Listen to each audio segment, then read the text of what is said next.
Okay, John, Merryn, you and I have been waiting a long time. We wait for things to hit record highs all the time, right? We waited for Japan forever. We're like, come on, come on, come on. Years and years we waited. Hell, decades we waited. And eventually it happened. And the other thing that we've been waiting for years, God, we wait. We should get a prize for waiting. It's gold. we recommend it. We talk about it. We love it. And we wait. We try and force people to choose gold over Bitcoin. God, we Yep. steer and we steer. Hate mail, usual address. God, I've got a lot of Twitter people on me about Bitcoin at the moment. You're winning that because you told them you'd converted. Now they'll think you're great and they're after me. I'm the dinosaur. You're the young guy who gets it. You're the flexible thinker, and I'm the old stuck in the mud. I'm going to win this one in the end. converted. I've got the same view I always had. And I've told you before, there's nothing worse than the zeal of a convert. True. Right. True.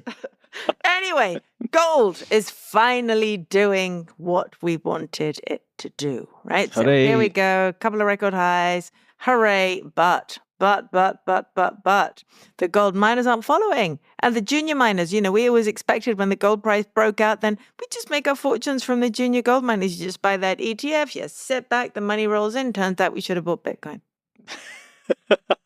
See, you're a convert now as well. I am not. I won't have it. Don't you speak to me like that. Oh, well, yes, gold miners. Actually, this is quite interesting. And I remember our old friend Dominic Frisby always used to say this, and more recently our kind of old friend Charlie Morris mentioned something about this as well. But one of the things that stopped gold miners from doing well when the gold price went up was the fact that ETFs launched. So like in the early 2000s, one of the big factors in gold miners lagging behind in that bull market is because you could basically buy gold easily on the stock market without buying the miners. And in the old days, people would buy the miners to get exposure to the gold price, and then they didn't have to anymore. So that's one thing that kind of decoupled it, because you can get the gold exposure without the equity risk. However, that said, Charlie put out his most recent, I think it's his Atlas Pulse newsletter, which I think is free if people want to read it themselves. Well, he was pointing out... by the way, Charlie, we talk about quite a lot, John and I, because he's one of the few people who loves both gold and Bitcoin. And he has a strategy he calls bold, right? Bitcoin and gold, and they both can't go wrong.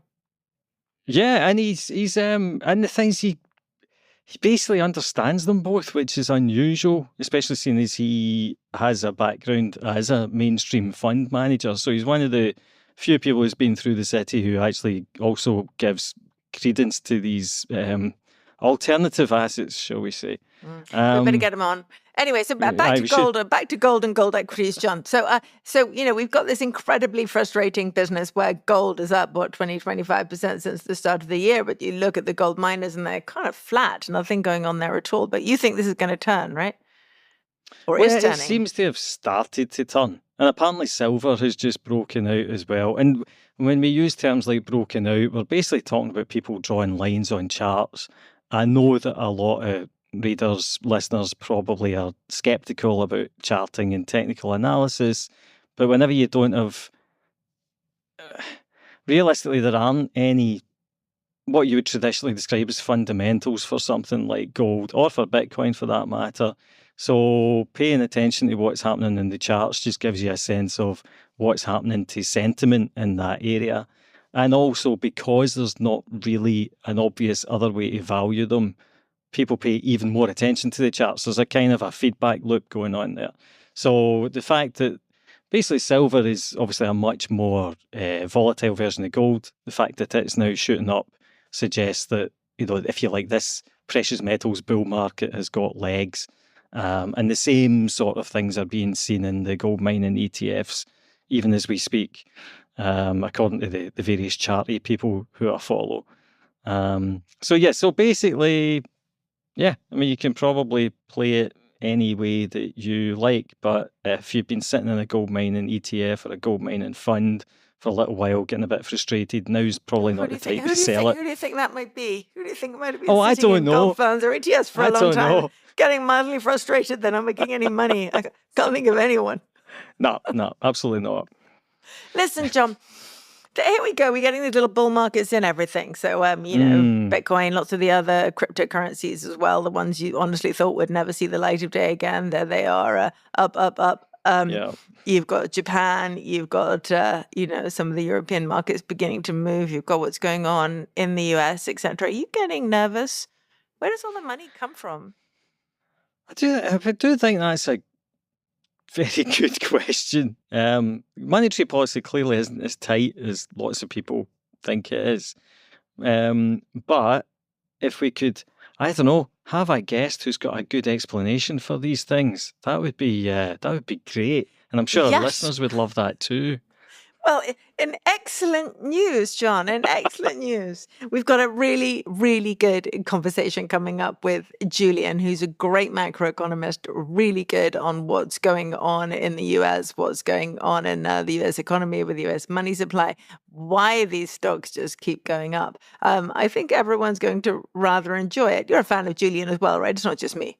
Oh yeah, no, I like Julian. I like Julian. He is one of these guys that kind of manages to tie the fundamentals together very well with the whole charty hocus pocus stuff. So, and make sense of it. So definitely, yeah. I think Unfortunately, we had the conversation before I started to get irritable about gold miners. So we haven't talked to him about that, but we did talk about gold, of course, and Bitcoin towards the end. So that is interesting. When we get to the after show, well, not the after show, but the bit at the end where you and I discuss it, the debrief, we will pick to pieces what Julian has said, and I think everyone's going to find it pretty interesting.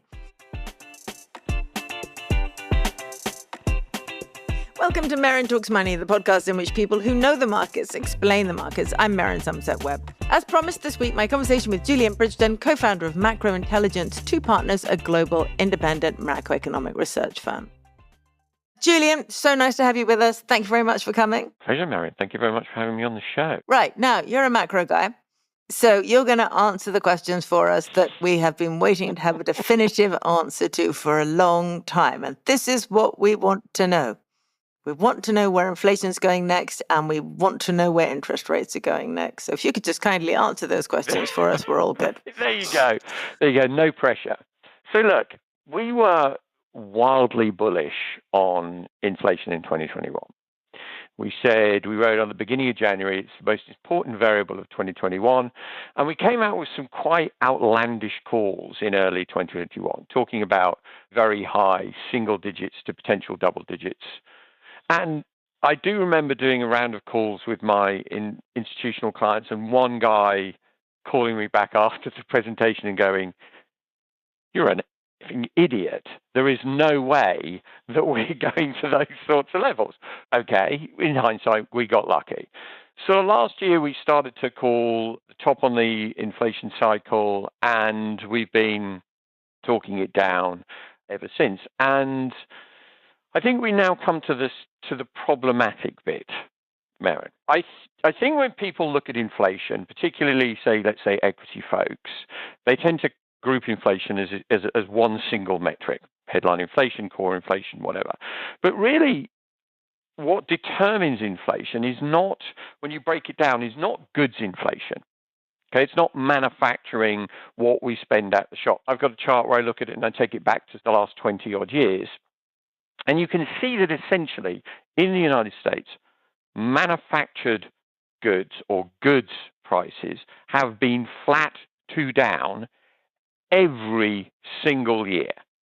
And the only time in the last 20 odd years that we've seen a bump was during COVID, okay? And now those prices have gone back to flat, lining to slightly down. So if you take that out and say, look, prices are coming down, look at some of these PMI surveys, look at how weak they are, the Fed can slash rates idea, it's predicated on, I think, a return to normal, actually, and a return to normal, which actually some of the central banks have been quite good at picking out. Like the Bank of England has highlighted this particularly. Both Catherine Mann and Andrew Bailey have talked to the fact that negative price inflation in the goods sector is the norm. So the fact that we've got back is fine. But what really determines inflation is service inflation. That's what drives underlying inflation.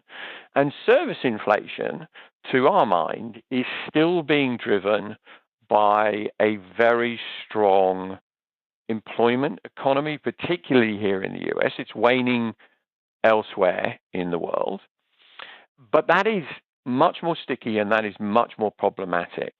And I have this view as well that what drives the employment market, particularly here in the US, is the equity market. And so it's going to be quite hard to break the back of the employment market and thus service inflation, which is linked to wages. Okay, can I briefly, before we get to services inflation being linked to the equity market, to goods inflation, that constant fall or flattening in the price of manufactured goods has been closely connected to globalization, to the rise of China, to all these things. Things that we are now seeing, maybe not reversed, but at best flatline. And then we have a war economy beginning to build.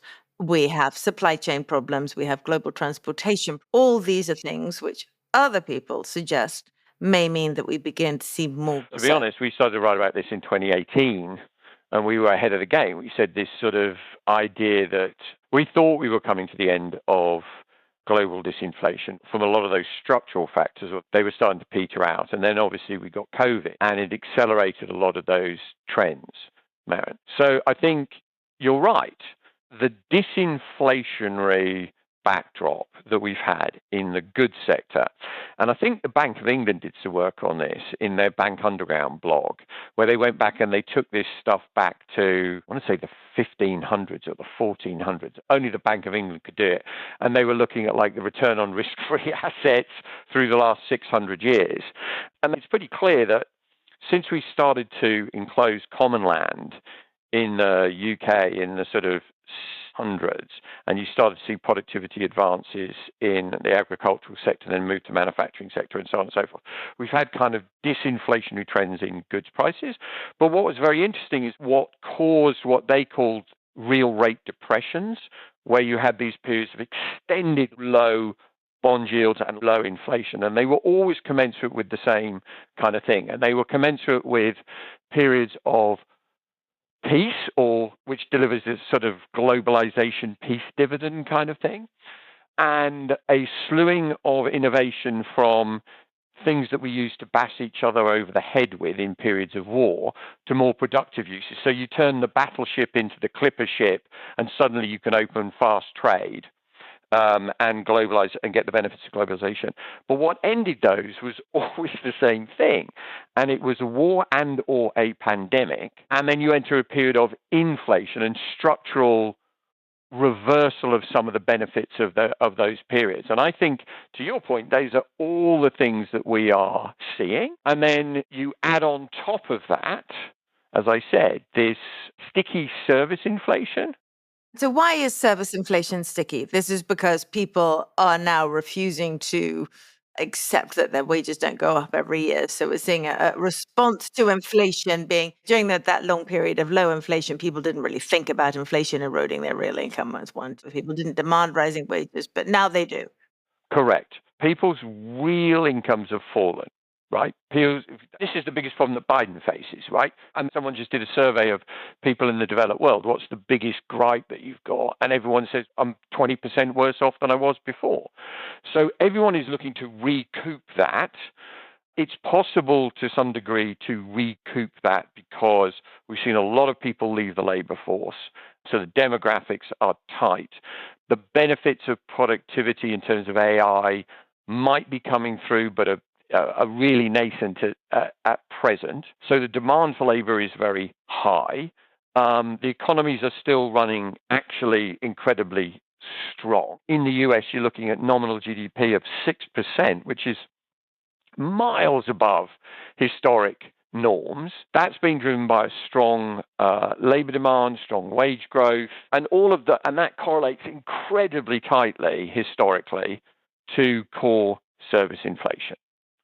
So when you look at core service inflation, it strikes me as bizarre that the Fed is even thinking of cutting rates where their basic core service inflation is running at, I think it's 5-point-something% at the moment. I'm just trying to find it on the charts. We don't need the exact numbers. We're fine with vagaries on this podcast. So here we have a situation where you think that inflation is still going to run reasonably hot, or at the very least be volatile. Yep. But the majority of the market is still expecting rate cuts fairly imminently. And we're hearing a bit more now from people about maybe higher for longer is more likely, etc. We're hearing a little bit less about rate cuts, but the majority of the market, I would still say, believes that rate cuts will be coming and will be coming soon. And that's one of the justifications for stock markets remaining quite so hot. And look, our view is that there is a risk now, and what you really should be watching is PPI, because PPI tends to lead that sort of goods sector pricing. So if PPI starts to rebound, there's a danger actually that headline rates are going to relaminate from below where that service pricing is. And so you could see quite decent jumps, certainly as we move into Q2 and into Q3 in some of these core inflation metrics. So that's our risk there. And then that in itself pressurizes central banks and their ability to cut, particularly I think in the US, where I think things are much hotter, where the economic porridge, far from being Goldilocks just right, is still too hot. I think that makes that quite hard for them to cut. And I think the other problem that people have got, Merryn, is this assumption. And I think it's partly incumbent on the central banks. And I think this is in part because they themselves aren't sure that they can get away with this policy. But my understanding has been since the very end of the year before last, that they were going to try and pursue a very different policy framework from the one that would typically be pursued in this sort of high inflation environment. So if you're a central bank, there's basically two options that you have. When inflation gets this high, option number one is you take a very hardline Paul Volcker type approach. And that is referred to in policy terms as deliberate disinflation. You deliberately create through pain disinflation. And if you want an analogy, you take the economy into the back garden, walk into the swimming pool, and you stick its head under the water till it drowns, dead, gone. Lovely. Okay? But we didn't do that. That's not the option we've followed. Which we clearly did not do. Now, will we still have to do it? We hope not, clearly, but it is possible. But what we are trying to pursue, which has only been tried once before in history, is a policy called opportunistic disinflation. Now, opportunistic disinflation has a couple of trade-offs. The first thing is you do not take rates as high as you would in a typical cycle, okay? You take them to the point that they are restrictive to, if you want to go back to that analogy of the swimming pool, you are holding the economy's head so that it's spluttering, but it isn't drowning, okay? Now, the payoff for that is higher for longer, okay? Now, the problem that central banks have come across is that they haven't explained that even in the higher for longer environment, it doesn't preclude tweaking rates, okay? What a higher for longer environment would preclude would be a typical raise rates up very aggressively, slash them very aggressively cycle. But you can tweak them if inflation falls to the point that you don't want real rates to get too tight. And that's, if you think, is exactly what the Fed's forecast, their SEP, have penciled in, 75 basis points of tweaks. Now, the only other time in history that we tried to pull this off, and did it successfully, was under Greenspan in the late 1990s. And he raised rates quite aggressively in 94 into early 95. He then let them sit there for a little bit and then cut them in July of 95 and cut them again at the end of the year and into the beginning of 96. A total of 75 basis points. But then rates went on hold, Merryn, for the best part of 2.5 years, right? 2.5 years, that long, extended, higher for longer. He also got extraordinarily lucky that he had a burst of productivity, which really is the get-out-of-jail-free card. That is the golden ticket. The one we're hoping for this time around. We're really hoping for this time around. Exactly what we're hoping for this time around, because that will give you everything. That will enable very high nominal GDP, which is great for the equity market, falling unemployment, which is great for the real economy, and falling inflation, which is great for the bond market. But the thing that I would say is that maybe AI comes in quickly, maybe it doesn't. The other thing is, though, that Greenspan started with unemployment 200 basis points higher than we are starting. And the only other time in history where we punted the cycle from this level of unemployment, so in other words, we didn't go into the recession after the tightening, was the sort of late 1960s. And it looked like a Goldilocks scenario for 9 months. And then inflation came ripping back again. And that's the concern now. Get it wrong enough that inflation comes back at speed. Correct. Is that a risk? I think there is a real risk that unless we allow the labour markets to weaken, which will almost certainly mean a recession, because labour markets don't just weaken a little bit. Once they start to weaken, they weaken. That the risk is that we will find that inflation is not vanquished nearly to the degree that we hope, with consequences probably for 2025, not for this year. Then let's talk about this year.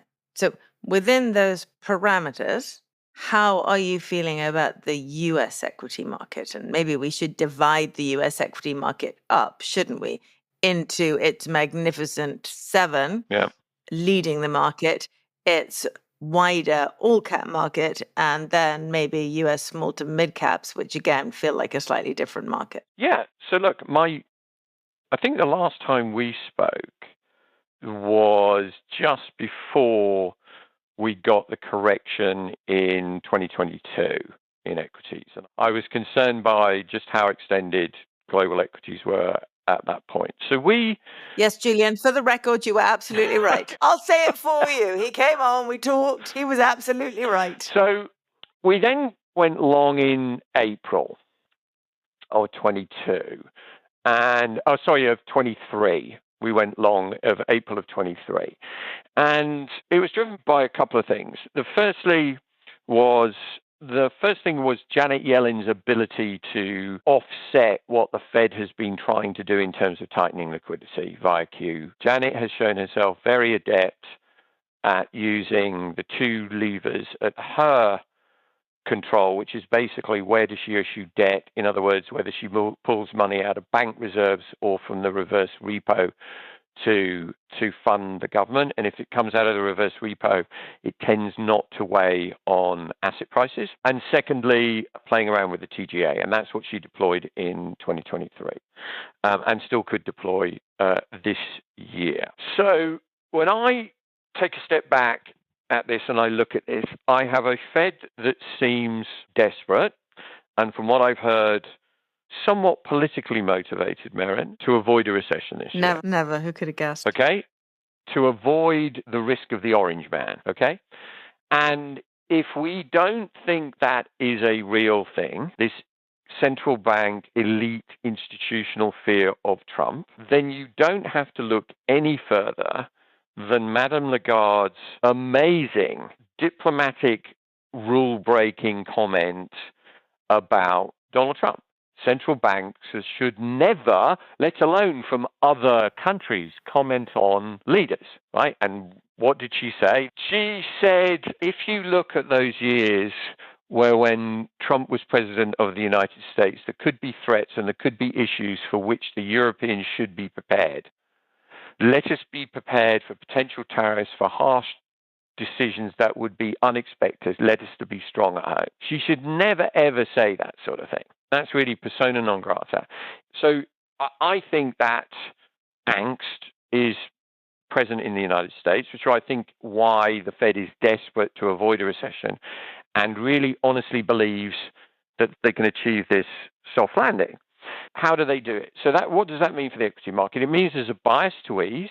How many eases they get in, Merryn, I think is highly questionable. As you know, our bet since really early December has to be to fade the number of rate cuts because we thought it got excessive. But do they get in a couple this year? Maybe. maybe, depending on if we're right and we get this potential rebound in some of these inflation metrics in the second half of the year. It might be tough for them to get more than that in, but they're definitely in that camp. Okay? Second, Janet Yellen is determined to get her boss reelected. And to do that, she has to run this economy full bore into the election. And the way that you do that is you keep this equity market going. So if there is a wobble, she has the TGA which she can deploy, which is the best part of $800 or $900 billion, which basically enables her to fund the government without drawing on any market liquidity for at least a couple of quarters. So most of my clients, and myself included, don't think that why wouldn't she deploy that? So when I look at the US and I look at this equity market, sure, it's at nose-bleeding levels. It is unquestionably looks like a bubble, walks like a bubble, quacks like a bubble, probably is a bubble. Price action-wise, definitely. Okay, price action-wise, speed of price moves, yes, it looks like Correct. a bubble. But nonetheless, even if you look at the valuations of the really big tech stocks moving it, they're still significantly lower than they were in dot-com previous bubble. bubbles. Correct. Yep, Correct. doesn't look so bad. There are also earnings are still surprising to the upside. Correct. They look like they could fulfill their valuations. I feel like I'm talking in someone else's voice. This is not the kind of thing I normally say. But there is something in the idea that they could grow into these valuations because the valuations aren't that nuts and the earnings are still growing. And if you take those big companies out and look at valuations out with those stocks, then the US simply doesn't look that expensive. Okay, let's unpack some of those statements. Do that for me, Firstly, please. I think PEs have little or no valuation, particularly in this situation. I think what we are looking about here, when we look at the price action of a stock like NVIDIA, is simply herd behavior. This is psychological greed. This is herding of cash and concentration of cash into an asset price that runs until the point that you run out of marginal money to put into the stock. That is what drives bubbles. A bubble is created with an incredibly good, with the exception of, let's say, the tulip bubble. I haven't quite understood what the underlying meaning of that was. But when you look at everything from the Latin American railway bubbles in the 1800s to the Nikkei to the NASDAQ in the 2000s. The diving bell bubble, my favorite. Okay, yep. Just the greatest of bubbles. Right. And what I was talking to someone about, the great whiskey bubble in Edinburgh. But generally, all great stories. The better the story, the bigger the bubble. Okay?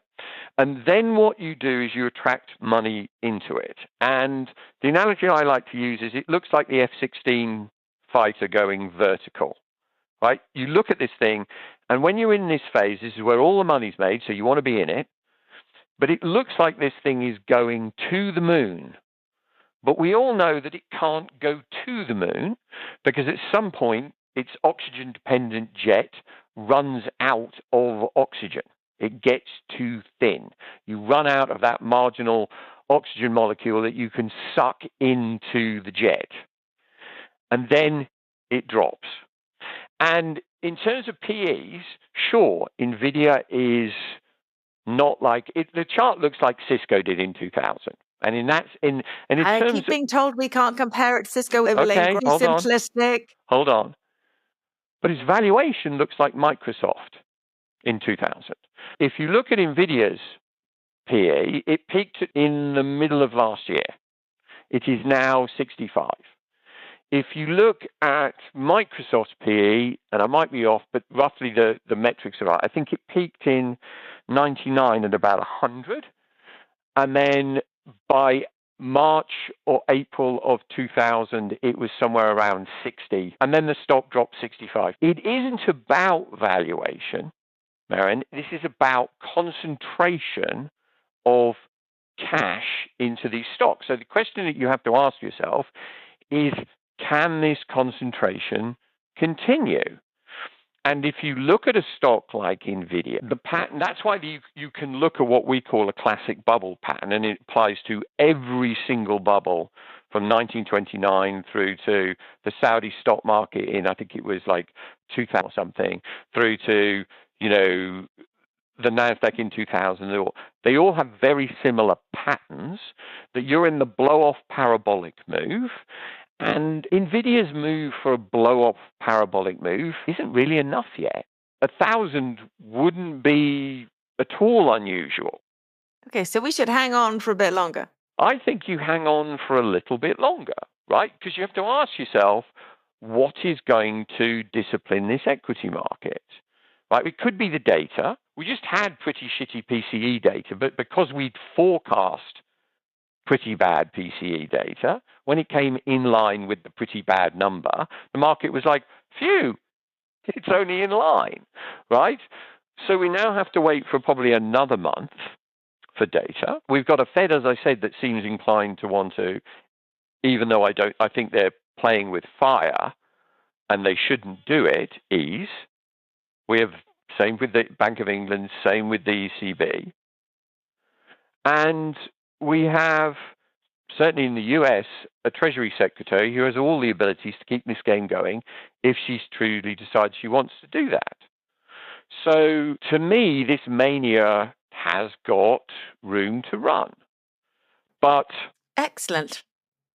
Buy into the mania, everybody. yeah, when I look at the valuations, you've got a US equity market, which against the rest of the world, I think now is 88% of the rest of the world, total valuation. Let's try this from another angle. Yeah. Okay. The US market is, this part of the US market anyway, is horribly overvalued. But the interesting thing about this as a bubble is that, a bit like I would go back to .com times, right? It's a limited bubble. It's a sector bubble, or an area bubble. And so it's not a full bubble, because there are loads of parts of even the US equity market and around the world where you get real value. So let's talk about the places where you can invest with a view for more than a couple of months, and you don't have to keep watching Janet to see what's going to happen. That is the problem, right? And this is the problem that I find when I listen to a lot of equity guys on the TV. They say, we're looking at the relative price of blah, blah, blah, and it looks cheap. Okay? And they're right. The problem is when you get extreme sectoral blow-offs like this, particularly sectors that dominate the indexes, the problems that you're going to find, Merryn, is when the correction comes in those sectors, yes, the relative price of this cheap stock that you own will outperform the very expensive stock that you don't own, that you believe was a bubble and is, in fact, turns out to be a bubble and correct. The problem is they will both go down. So as we call this, the ratios can correct in two ways: the nice or the nasty way. And the nice way is that the bubble sectors go nowhere for the next 5 years, and the cheap stocks rally into those. Or the nasty way, where both stocks fall, but the bubble stock falls the most. And the problem is it's pretty rare at these degree of valuations to get that rotation in as a nice rotation where the cheap stock rallies and the expensive stock goes sideways. Very simply in the US, in part because of the construction of the indexes. I'm still trying to get you to say something positive here. But if we're not looking over a year, and we're not looking over 2 years, we're looking over more like 5 years, and we're not holding the stocks that are going to lose 60% of their value and stay there, we're holding the ones that are relatively cheap to begin with and may be impacted by the collapse of a bubble in this one small area, but we'll still perform perfectly well over a 5-year period. If we're looking for that, where can we go? Right here, right now, I think the manufacturing sector looks quite cheap. So I'm looking at things like, In the US? yes, XLI. Yeah. I like the DAX. Looks to me like it is actually in the process of potentially, it has broken out, and I'd love to get a retest of the breakout on the DAX. And these are all, something like the DAX is a cyclical growth play, right? What you'd really like, and of course the damn thing just won't come back at all, is you really want to test this thing back down to 1700 on the DAX. And again today, it just blew up again today. or there's a gap down on the charts that's like 17,158, 159. So I would love to get an opportunity to buy that. I think that the Japanese banking sector looks very intriguing for overseas buyers, right? It's had a very good run, but in the scheme of things, it really has gone nowhere for donkey's years, Merryn. Really nowhere for donkey's years. And I'm looking ideally at, I have this bit of what I could chart fun, and I'm looking at the Topics banks in dollars. So the Japanese banking sector in dollars, and there is a very big trend line at a multi-decade trend line at $2.00, $2, and it is starting to break out from that. So I would rather be there, and whenever I get nervous, I'm just going to go and sell a bit of NASDAQ. And can we say that Japan across the board is cheap still? I think Japan slightly sales? We've written a lot about Japan, and we think Japan is really intriguing. It is intriguing on a number of levels. Firstly, obviously, they are gradually moving away from the negative interest rate policy. We think markets are probably jumping the gun a little bit on April as the move from NERP, maybe because the politics are pretty toxic over there at the moment, and the politics may get in the way of an adjustment until the summer, but they're definitely ending negative interest rates. Now, where they go from there, I think, is a little bit more problematic. It'll depend on the underlying economy, but that is a huge deal. By the way, it is a massive deal for global bonds, right? If people don't understand this, how this factor that bond professionals call fungibility, in other words, the ability to create one sovereign bond from another by just buying it and then hedging the currency exposure, it is a huge deal. So if you look at, someone said to me they'd heard, and I think this is the best laid plans of mice and men, that the BOJ really would like to take rates up 25 basis points every quarter for the next 2 years until they hit 2. And then you think, what happens to 30-year JGBs in that environment? Do we still keep the shape of the curve? And then 30-year JGBs go to 3.5%. And then what does that do to Treasury yields? Because they can all move together. Because people can choose. Right. People can choose. They can all move together. Then this is the biggest story out there. But I do think they want to try and move. The second thing that I think is, we do believe that Japan is going to become the next major tech hub for the West in the Cold War with China.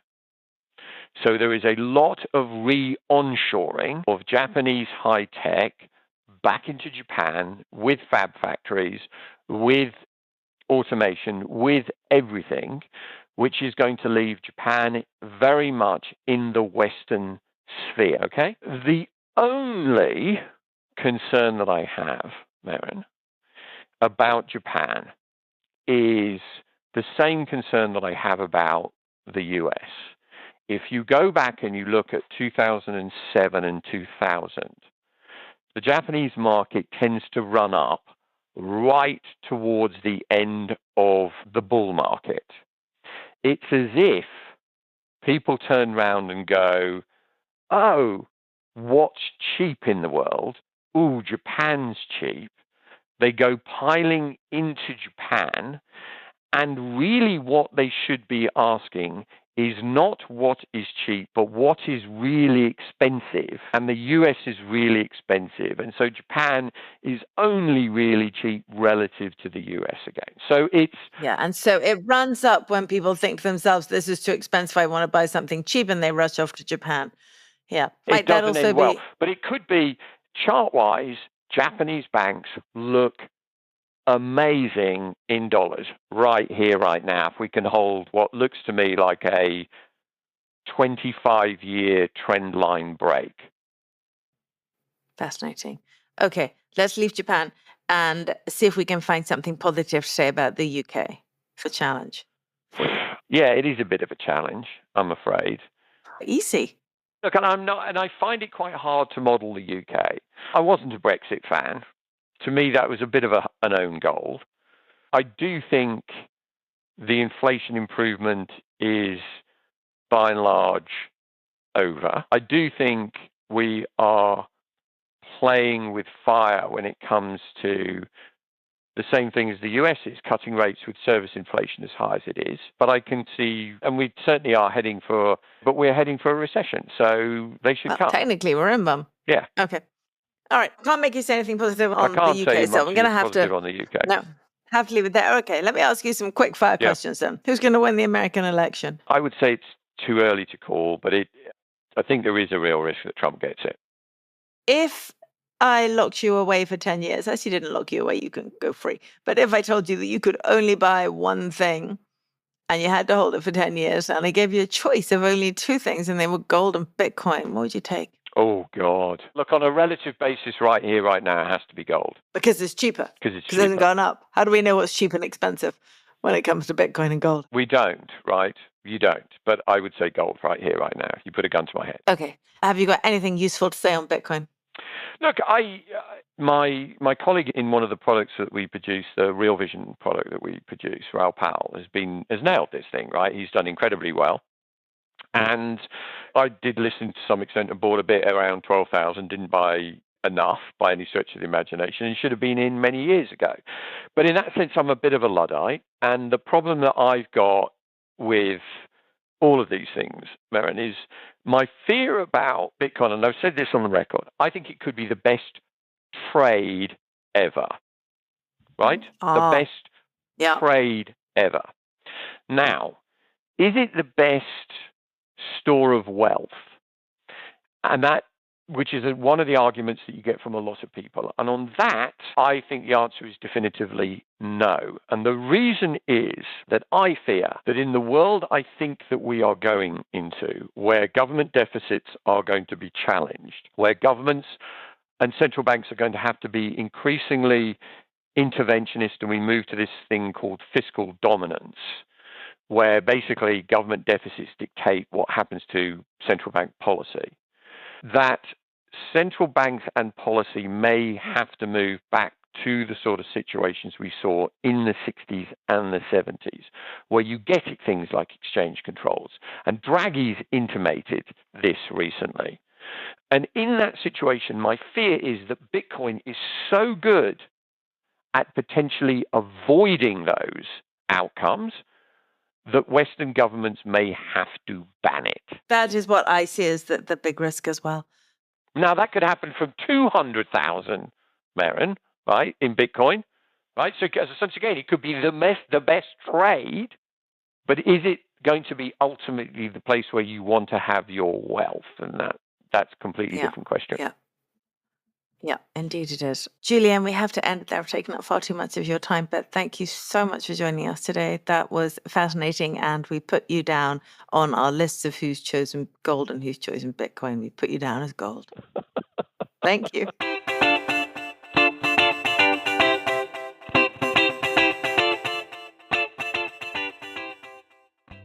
Okay, John, so that was Julian. Pretty interesting. We basically covered everything. What did you think? I thought he was great. The one thing that kind of stood out to me and made me feel worried again was the fact that he said that Japan always goes up right before there's a big crash. And I've sort of been trying to pretend that doesn't happen, but now I'm feeling worried about it again.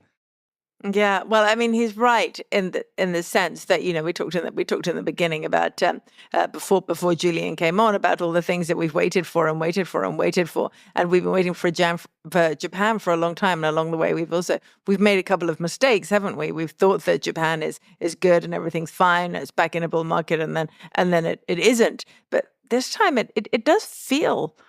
It feels real. It feels real. You know, we've got all the things that we talked about in this, about it becoming a tech hub for the West, about it taking over a lot of the stuff from China, the onshoring or reshoring, the sort of slight reversal of globalization that actually works in Japan's favor. We've talked about activism. We've talked about the valuations. But he says, this bit in part of the conversation where he says, it's as if people turn around and go, oh, everything's expensive. What's cheap? Nah, Japan. Japan's always cheap. They pile into that. And they shouldn't be asking what is cheap, he says, but what is really expensive. And the US is really expensive. So Japan is not really cheap, is only cheap relative to the US. And we don't think of it the right way around.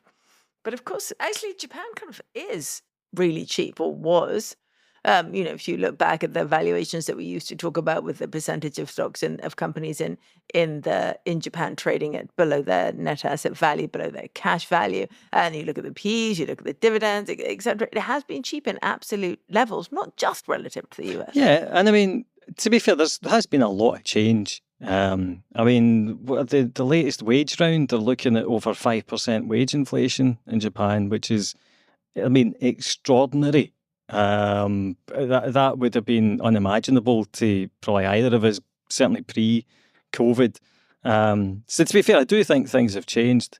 Although one of the other interesting points he raises, which I do think is something to watch, is this idea that when Japan finally raises interest rates, we don't know what's going to happen, because there might be a massive swoosh of money basically towards Japan again.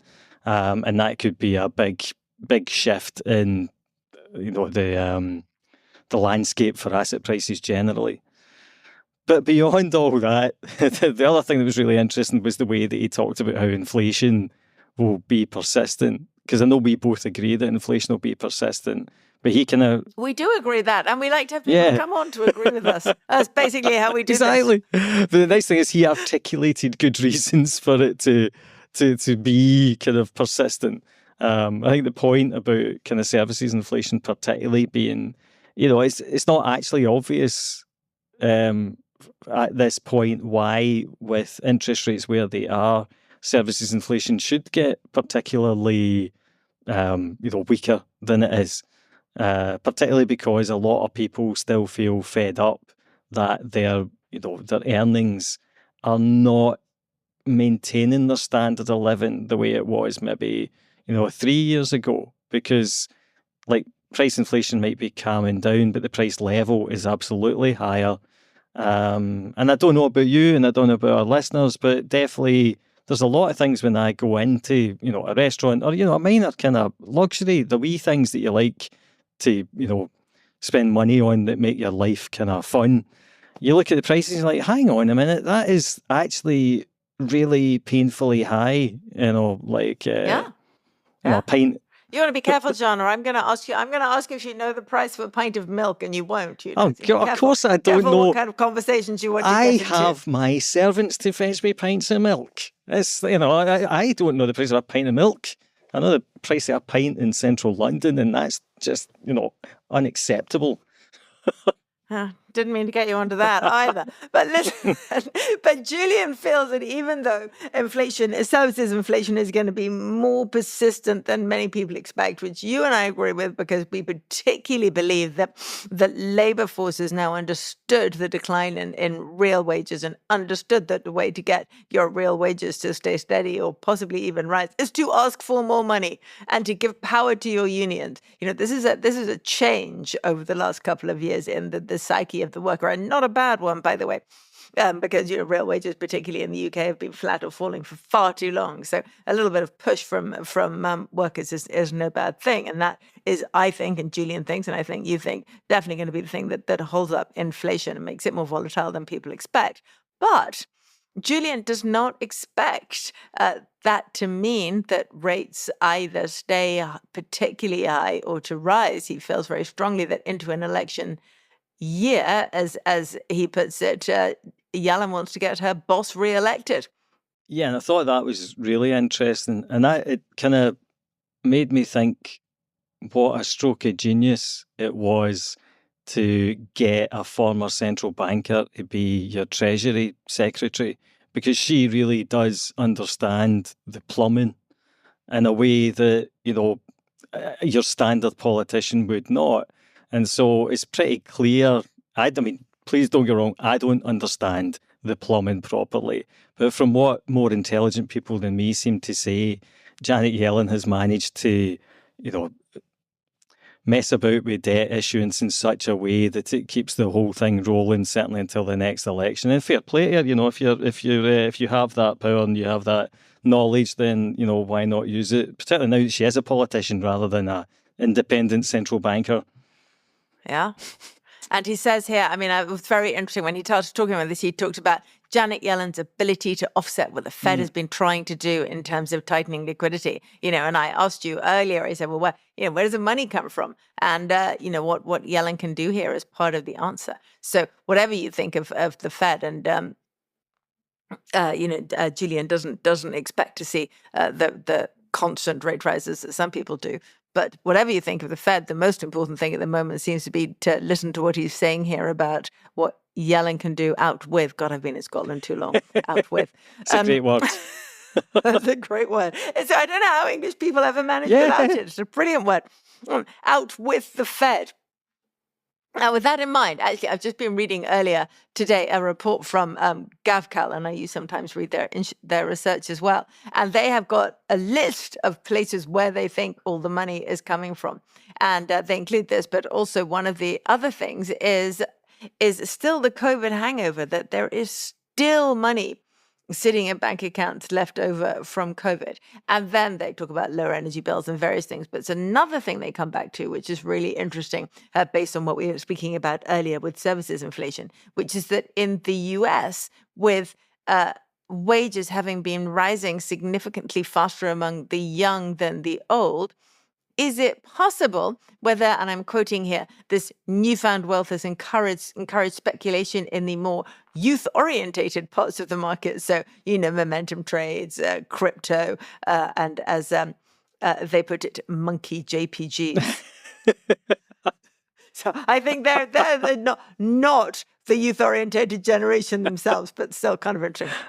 And so that was an interesting thought that I had not had. That this rising services inflation, which is connected to rising wages, which is connected in particular to rising wages of younger people, which in turn is connected to more speculative types of investing. See, that's really interesting because there's another guy who I read a lot, and I think maybe you get his stuff too, called Vincent Delouard, who writes for StoneX. And he's been talking about inflation for a long time as well. And he talked about the wealth effect coming back too. He was sort of arguing that was repressed during the kind of 2010s because households were fixing their balance sheets. So the whole, even though stock market prices did go up, any kind of excess was basically going towards, balance sheet repair. But now the rise in asset prices is going to feed through to inflation again. And at some point, 2025, maybe that means the Fed, if they do want to tackle inflation, will have to lean against asset prices. But it's interesting, they both have come up with that, the kind of return of the wealth effect as being inflationary. Yeah. But of course, the other interesting thing about this conversation with Julian is that he makes it very clear that if it looks like a bubble, walks like a bubble, quacks like a bubble, it probably is a bubble. So it doesn't matter how much time and effort you put into talking about where the money comes from and all the different ways to adjust it. It just looks like a bubble. Yeah. And the one problem with something that looks like a bubble is that, well, so as a normal private investor, what do you do about it? Because you don't know when it's going to burst. The one painful thing that I've learned over my middling investment career is that you can't time a bubble bursting. It's much easier to pick a bottom together, actually, I would say. It's much easier to say, no, it's okay to pile in now, but saying when do you get out of Nvidia? The price was insane about 9 months ago, and it's just got more insane. So I think with that you just have to rebalance, don't you? Basic asset allocation. But we can recognize the insanity without attempting to pick the top, can't we? Because we're adults now. This is true. Being an adult means not trying to pick the top of a bubble. That's I think that's a good thought for the day, really. Thanks for listening to this week's Merryn Talks Money. We'll be back next week. In the meantime, if you like our show, rate, review, and subscribe wherever you listen to podcasts. And feel free to reach out to us through our show email, merrynmoney@bloomberg.net. This episode was hosted by me, Merryn Somerset Webb. It was produced by Summer Sadi. Additional editing by Rishi Bajekal. Special thanks to Julian Brigden and to John Stepek.